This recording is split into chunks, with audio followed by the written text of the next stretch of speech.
آج اگر آپ یہ ویڈیو افطاری سے کچھ دیر پہلے دیکھ رہے ہیں تو ذرا ایک لمحہ رک کر سوچیں۔ رمضان 1366 ہجری کی وہ آخری شام، 30واں روزہ، اور اگلے دن یکم شوال عید الفطر، جس وقت گھروں میں عید کے کپڑے، چوڑیاں، مہندی اور بچوں کی خوشیاں ہوتی ہیں۔ اسی وقت گجرات کے ریلوے اسٹیشن پر ایک ٹرین کے اندر خوشی نہیں صرف وحشت پھیلائی گئی، اور پھر شام کے قریب تقریباً 5:15 بجے پلیٹ فارم نمبر 2 پر وہ آواز گونجی جس کے بعد کسی کی عید نہ رہی۔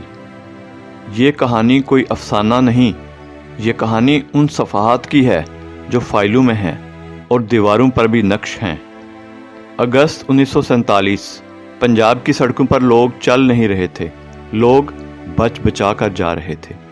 قافلے، بارڈر، جلتے محلے، اور سب سے زیادہ خوفناک چیز مہاجر ٹرینیں، کیونکہ اس وقت ریل گاڑی صرف سفر نہیں تھی، ریل گاڑی ایک آخری راستہ تھی۔ سرکاری طور پر گجرات کو ریفیوجی کراسنگ زون سمجھا جانے لگا۔ ایک طرف ہندو اور سکھ خاندان مغربی پنجاب سے مشرقی پنجاب کی طرف، اور دوسری طرف مسلمان خاندان گرداسپور، ہوشیارپور اور جلندھر جیسے علاقوں سے گجرات کے راستے محفوظ جگہوں کی طرف جا رہے تھے۔ اور اسی ہنگامے میں ضلعی انتظامیہ کی میز پر روزانہ ایک نیا تار آتا۔ کہیں ریل کی پٹڑی اکھڑ گئی، کہیں قافلہ لوٹا اور کہیں لاشیں ملیں۔ اس وقت ڈپٹی کمشنر گجرات کے طور پر ایک افسر تھے، سردار عبدالصمد۔ وہ اسی آگ کے بیچ نظم کو بچانے کی کوشش کر رہے تھے، مگر سچ یہ ہے جب پورا پنجاب جل رہا ہو تو ایک افسر کی نیت کبھی کبھی ہجوم کے سامنے کم پڑ جاتی ہے۔ پھر آتی ہے وہ شام، 17 اگست 1947، اتوار کا دن، رمضان کا آخری دن، مغرب کے قریب، آسمان پر نارنجی سا رنگ۔ سیالکوٹ سے آنے والی ایک نان مسلم evacuee train Gujarat railway station کے پلیٹ فارم نمبر 2 پر رکی۔ ٹرین میں اندازاً 400 سے 500 تک مسافر تھے۔ عورتیں، بچے، بزرگ، تاجر، سرکاری ملازم، سب کے ہاتھوں میں بیگ کم تھے، خوف زیادہ تھا۔ ان کی منزل وزیر آباد کے راستے امرتسر، لیکن گجرات ان کے لیے راستہ نہیں رہا۔ عینی بیانات کے مطابق پلیٹ فارم کے مغربی گیٹ کے قریب کچھ مشکوک حرکات دیکھی گئیں، کچھ لوگ چھپے ہوئے، کچھ سامنے، اور کچھ ایسے جیسے کسی اشارے کے منتظر ہوں۔ اور پھر جو ہی انجن دوبارہ چلنے کی تیاری میں تھا، شام تقریباً 5:15 بجے پہلی گولی۔ ریلوے ملازم حاجی عبدالرحمان کے بیان کے مطابق پہلے شیشہ ٹوٹا، پھر دوسری، پھر تیسری گولی۔ چند لمحوں میں پلیٹ فارم سفر سے نکل کر بقا بن گیا۔ لوگ سیٹوں کے نیچے، بچے ماؤں کے سینے سے، اور سانسیں دعا میں۔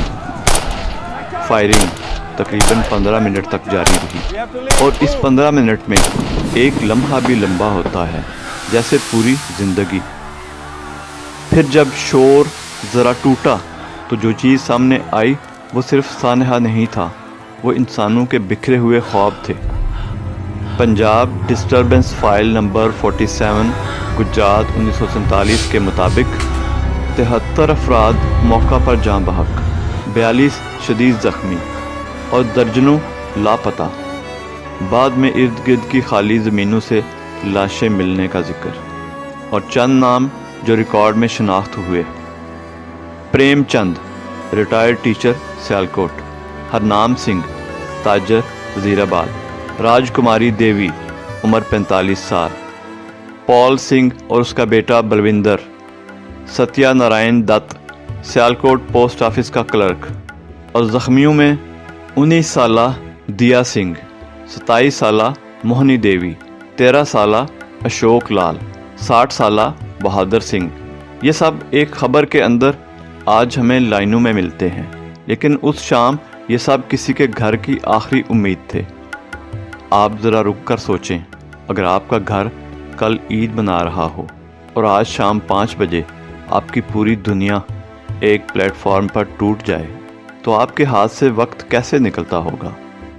اطلاع پہنچی تو ڈپٹی کمشنر سردار عبدالصمد نے